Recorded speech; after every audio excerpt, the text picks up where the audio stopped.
찬 바람이 조금씩 불어오면은 밤 하늘이 반짝이더라. 긴 하루를 보내고 집에 들어가는 길에 나랑 별 보러 가지 않을래? 어디든 좋으니 나와 가줄래? 내게 하고 싶었던 말이 너무도 아유. 안녕하세요. 예, 안녕하세요. 안녕하세요. 소개드리겠습니다. 한국인 최초 나사 오늘의 천체 사진 선정이 된 대한민국 유일의 전업 천체 사진가 권호철 작가님이십니다. 안녕하세요. 네, 반갑습니다. 어두운 하늘을 날아다니는 저 빛나는 별을 타고서 긴 잠이 든 그대 품으로 날 데려가 줄 수 있다면 밤낮 하늘을 돌고 돌아도 나 그대만 볼 수 있다면 내 이 천체 사진가라는 게 이게 또 따로 있습니까? 네, 별 전문입니다. 별. 예. 밤하늘에 별을 찍는 천체 사진가고요. 제 직업을 스스로 정의를 했는데 예. 내가 느낀 밤하늘의 경이로움을 예. 사진으로 다른 이들에게 전달하는 이야. 행복한 직업.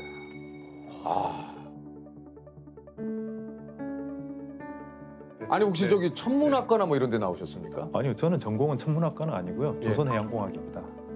조선해양공학이요? 네, 배 만드는 거요. 원래는 학교 초중고 다니면서 저는 비행기를 만들겠다고 이게 12년 동안 생각했어요. 네. 그런데 막상 이제 대학 원서를 쓸 때가 되니까 담임 선생님이 항공우주공학 좀 높은데 이건 반반. 조금 낮춰서 조선해양공학 쓰면 이거는 거의 될 것 같아. 아까 점수에 맞춰서 가셨다는 네, 얘기군요. 점수에 맞춰서 갔습니다. 저희 때는 뭐 대부분이 이제 원하는 과도 있지만 네. 그래도 이왕이면 좀 점수에 맞춰서 서울대를 장학금을 받고 들어갔죠. 서울대가 있어요? 그럼 아까 우리 뭐 할 필요 없는 얘기를 했네. 아니 그 저 학교 생활은 좀 어떠셨어요? 학교 가서는 사실 뛰어난 친구들이 많이 있어가지고 그래서 우수한 성적으로 입학하고 우스운 성적으로 졸업했죠. 네. 아무리 우스운 성적이라도 저희 거 보시면 박장대소 하실걸요? 어느 쪽에 가양동 살았거든요. 네네. 그래서 성적표가 가양이 좀 있었어요. 선생님이 동에 맞춰서? 선생님이 야, 너 뭐 가양동 산다고? 가양.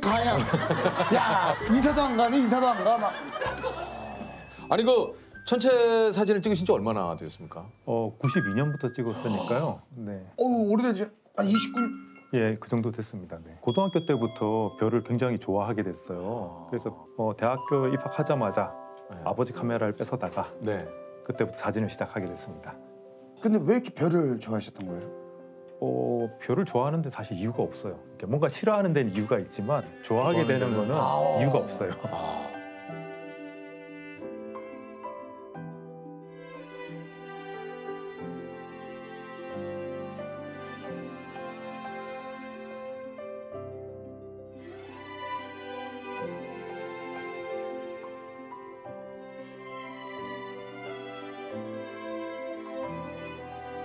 아니 그 저 어쨌든 이래서 첫 번째 직업은 뭘 선택을 하시고? 첫 번째 직업은 거제도에 있는 대우 조선소가 있어요. 거기서 잠수함 설계를 했습니다.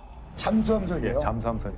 지금 그 설계한 잠수함이 지금 우리나라에 지키고 있는 바다를 잠수함을 지키고 있죠. 네.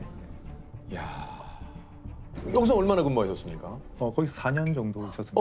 왜 그만큼 하셨어요? 들어가기 그렇게 힘든 데를. 일은 재밌는데 생활이 행복하진 않았어요. 그때 그 벤처 붐이 IMF 끝나자마자 벤처 붐이 불었거든요. 그래서 벤처 쪽에 굉장히 자유로운 분위기가 동경을 했기 때문에 또 소프트웨어 개발하는 쪽으로 전직을 했습니다. 그러다가요. 이게 또 소프트웨어 개발하는 업무를 해보시니까 어떠셨습니까? 너무 재밌죠. 제가 생각한 대로 뭔가가 만들어지니까 이게 너무 재밌어요. 근데 올해는 못 갔죠. 벤처 붐도 꺼지면서 회사가 좀 어려워지고 막 또 오래 못 다니고 또 다른 또 벤처를 또 가게 됐죠. 모바일 컨텐츠 쪽 사업을 했어요. 뭐 컬러링, 뭐 벨소리 이런 거 하던 그런 서비스를 해봤거든요. 이건 어떠셨습니까? 그것도 일은 재밌었어요. 근데요. 그 이쪽 사업은 이게 항상 그 주기가 좀 짧아요. 왜냐면 유행이 또 네, 짧으니까. 짧아지니까 그런 문제도 있고 아니 근데 제가 좀 쭉 네. 들어보니까 일은 재밌는데 계속 떠나시는데요. 역마살이 좀 있나 봅니다 지금. 아니 그래서 또 그 이후에 또 다른 회사로 옮기셨어요? 네네. 대기업이잖아요. 네 대기업이죠. 근데요. 그래도 5년 다녔습니다. 그래도 생각보다 오래 다니셨네요. 네. 와 근데 대단하신 게 어디 회사를 가겠다라고 그러니까 하시면 또 갈 바로 수 있는 게 그죠? 다 합격을 하시는 거네요. 저는 제가 원하는 데를 이렇게 목표를 딱 하면 또 뭔가를 보여주려고 준비를 하니까 제가 잠수함 설계하다가 소프트웨어 개발로 이렇게 옮길 때도 그 소프트웨어 개발 회사에 제 이력서를 웹사이트로 만들어서 보냈어요. 그러니까 바로 와 그러더라고요. 이 근 한 짧은 한 10년 남짓한 시간에 어마어마하게 직업을 많이 바꾸셨어요. 혹시라도 이직을 할까 내지는 퇴사를 할까 하시는 분들이 저 어떻게 할까요?라고 이렇게 물으신다면 뭐라고 대답을 하고 싶으세요? 저는 저한테 그런 질문하면 항상 하는 얘기가 뭐냐면 급차선 변경은 위험하다라고 얘기합니다. 작가님께서는 급차선 변경을 한 적은 한 번도 없다라는 네, 얘기세요? 한 번도 없습니다. 사실은 전체 사진가로 전업하려는 준비를 거의 10년을 했어요. 제가 10년 이상 어떻게 하면 사진으로 먹고 살 수 있을까 고민하다가 이제 때가 됐다라고 생각하고 그만뒀기 때문에 사직서 낼 때가 굉장히 결정적이었는데 회사 한 5년쯤 돼서 스트레스를 굉장히 많이 받고 몸도 안 좋고 마음도 안 좋은 상황에 오로라 여행이 계기가 됐어요. 오로라를 본 게.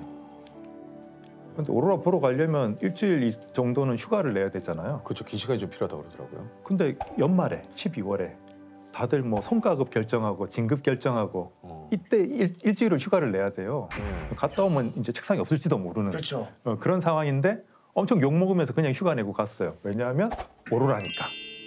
오로라 보니까. 욕을 먹으면서 가신 거예요? 네네. 엄청 싸우고 갔죠. 그 오로라를 보면 사실 그 카타르시스죠. 일종의 카타르시스. 오로라는 밝아질수록 이 움직임이 빠르거든요. 그래서 좀 초록색이 밝아지면 오로라 댄싱 단계가 돼요. 그래서 댄싱이 되면 이제 오로라가 막 춤을 추죠. 막 그 다음 단계 오로라 폭풍이에요. 폭풍 상태가 되면 밝기가 한 100배 정도 차이가 나요. 갑자기 핑크색으로 막 불 타듯이 이렇게 막 펼쳐지는데 그거 보면 거의 울어요. 거의 울고 사람이 못 움직입니다. 인간이 자연에서 느낄 수 있는 최대의 경이로움이에요. 그때 무슨 느낌이었어요? 물어본다는 건 무의미해요. 죽기 전에 꼭 한 번은 봐야 되는 그런.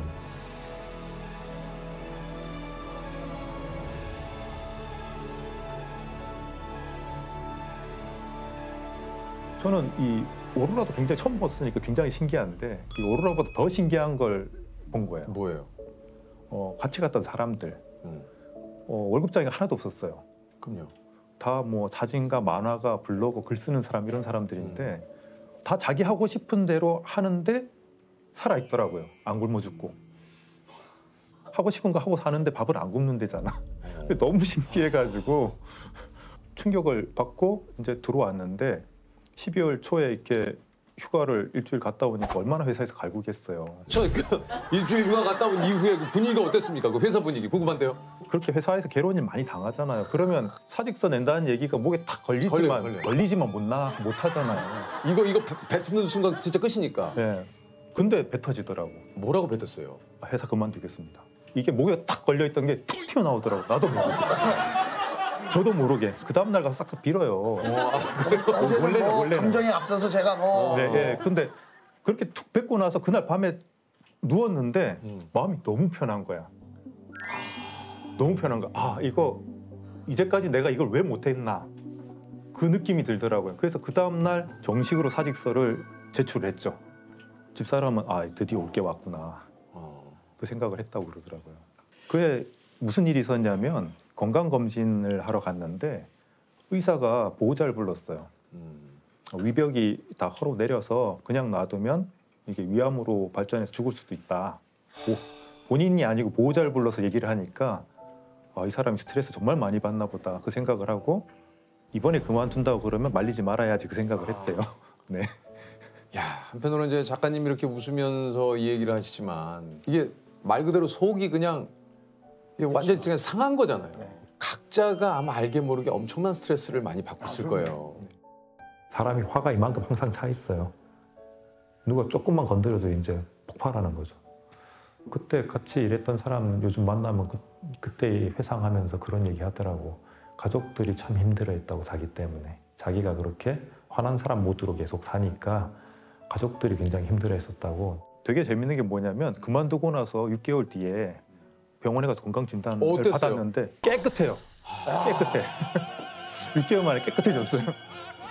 회사 생활을 이렇게 뭐 한마디로 표현한다면 14년의 회사 생활이 좀 뭐였다고 좀 생각을 하시는지. 뭐 한 글자로 줄이면 헬.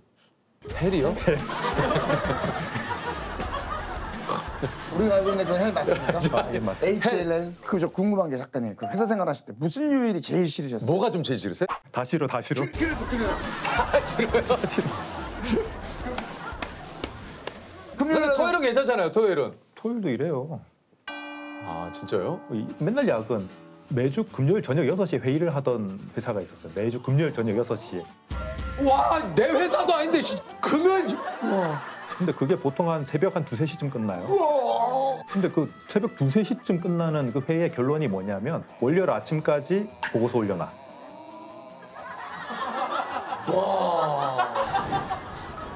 와 진짜 짜증 지대로다. 그 부소장은 뭐 하시는 분인데 그분은 승승장구 하셨습니까? 예, 승승장구 하셨습니다.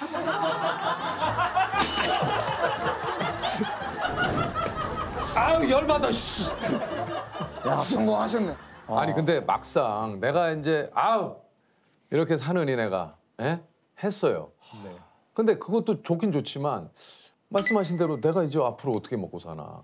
이게 다음 달부터 월급이 안 들어오잖아요. 네, 그게 굉장히 위험하죠. 사실 저도 첫 해에는 수입이 3분의 1로 툭 떨어졌어요. 3분의 1. 3분의 1로.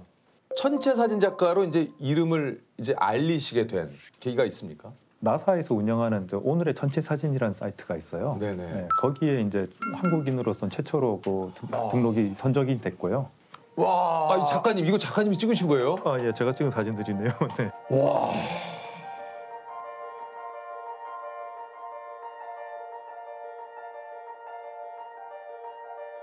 여섯 번 선정이 됐습니다. 작가님 이걸 어떻게 찍으시는 겁니까? 이게 이때는 밤에 별똥별이 떨어진 거예요? 수만 개가 떨어지던 날이었어요.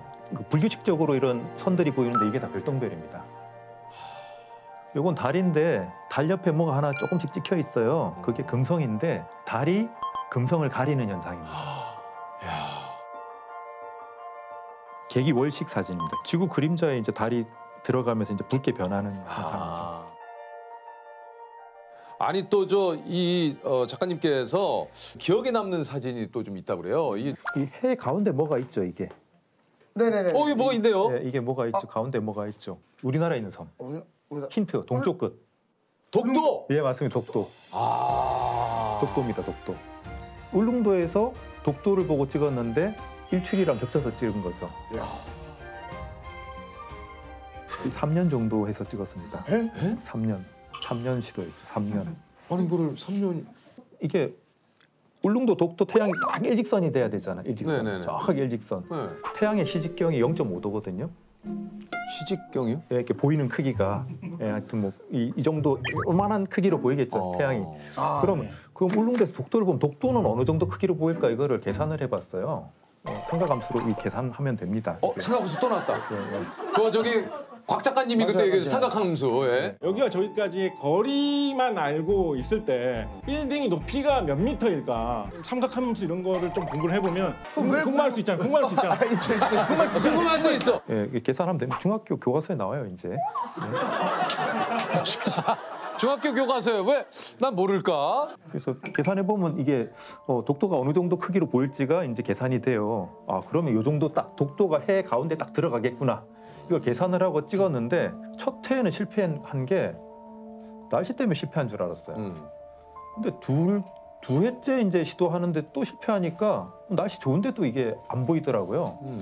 실패하고 이게 울릉도에서 이제 육지로 이제 들어오는 배에서 가만 생각해 보니까 뒤에 울릉도가 이렇게 멀어지는데 이렇게 해수면 밑으로 내려가더라고요, 울릉도가. 그때 이제 안 거죠. 내가 실수한 게 뭔지. 해수면 밑으로 내려가는 거랑 뭔 상관입니까? 제가 지구가 둥글다는 걸 생각을 못했어요. 평소에 지구가 둥글다는 거 못 느끼고 살잖아요, 전혀. 못 느끼죠. 근데 울릉도에서 독도를 찍으려고 하면 90km 가까이 떨어져 있기 때문에 지구가 둥글어서 독도가 수평선 밑으로 내려가 버려요.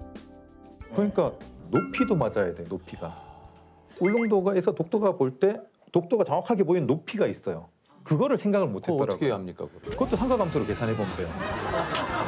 야, 그래서 우리가 유퀴즈를 통해서 삼각함수가 우리 인생에 얼마나 중요한지에 대해서 이게 딱 사진 아. 딱 찍힌 순간 기분이 어떠셨어요? 와, 정말 심장이 벌렁벌렁, 야. 심장이 벌렁벌렁하죠. 이 순간을 봤을 때. 옛날부터 이제 영토 범위 자체가 이제 눈으로 보이는 데까지가 우리 영토다 했기 때문에 그래서 일본에서는 울릉도에서 독도 안 보인다고 하지만 이렇게 찍힌다는 걸 당연히 증명을 했고. 이게 작가님이 이 얘기를 하신 게 여기 보니까 세종실록 지리지에는 날씨가 맑은 날 울릉도와 독도가 서로 보인다.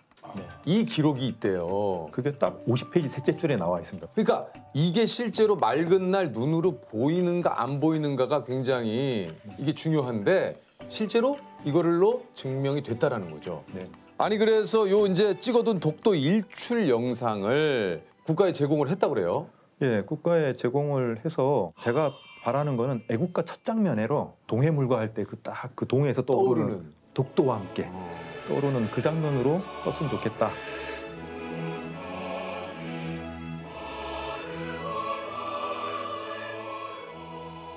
아니 저 회사를 다닐 때와 지금을 좀 비교. 아까 뭐 얘기만 들어도 이거는 뭐 비교할 것도 없을 것 같은데 그래도 좀 어떤 점이 좀 가장 행복하고 좋으신지. 지금 굉장히 행복한 거는 시간을 내 마음대로 쓸 수 있다는 거. 아침에 지옥철 안 타도 되고 낮에 한가할 때 영화 볼 수 있고 혼자. 정년이 없는 직업이고. 아 부럽네요. 그리고 또 장점이라고 하면 하기 싫은 일이 있을 때 내가 선택을 할 수 있어요. 하기 싫은 일이 들어오면 까짓거 굶으면 돼요. 남들은 보면서 와, 저 사람 밤에 잠도 못 자고 무거운 장비 막 짊어지고 혼자 다니고 한 자리에서 너무 오래 앉아 있고 남들은 그걸 걱정을 하는데 저는 야근으로 단련돼서 이 정도는 뭐 일도 아니다. 네. 네. 3일씩 그 72시간씩 한 자리에 앉아서 촬영할 때도 있거든요. 괜찮아요. 야근으로 단련돼서. 회사를 그만두지 못하고 망설이는 분들에게 네. 오늘 뭐 이 자리를 빌어서 좀 하시고 싶은 얘기 있습니까? 어차피 인간은 우주 먼지거든요. 어차피 우주 먼지라면 제 모토가 행복한 우주 먼지가 되자 이건데 행복한 우주 먼지가 되려면 하고 싶은 걸 해봐야 돼요. 하고 싶은 건 못하고 그냥 매여만 계속 살면 인생 되게 짧거든요. 어영부영 하다 보면 이제 향 맡고 있는 거죠, 병풍 뒤에서. 향까지 나오니까 이게 갑자기 눈이 번쩍 뜨이네요. 저는 우주를 보고 살아왔기 때문에 그걸 일찍 깨달은 것 같아요.